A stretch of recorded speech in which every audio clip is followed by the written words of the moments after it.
So the building of the National Railway was an identifying event in the history of our country, and two people that had a real impact on our understanding of that story and its importance to Canadians, of course, are Pierre Berton and his whole series based on the last spike and the building of the Canadian Railroad, and of course Gordon Lightfoot and the writing of the Canadian Railroad trilogy.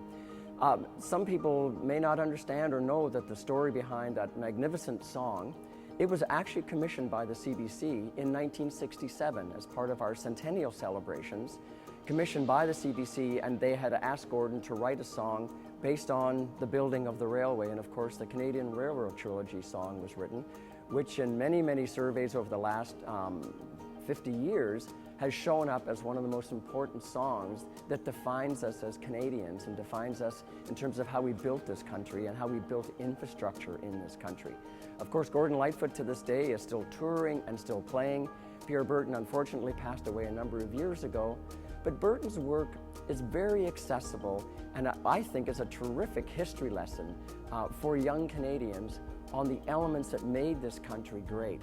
So putting them together, we think really tells a very different kind of story about the building of the railway and what it truly meant to build this national infrastructure. And it's very interesting to have that conversation today when, in a sense, we have the internet. Everyone is completely connected. But when the railway was designed and built, no one was connected in this country.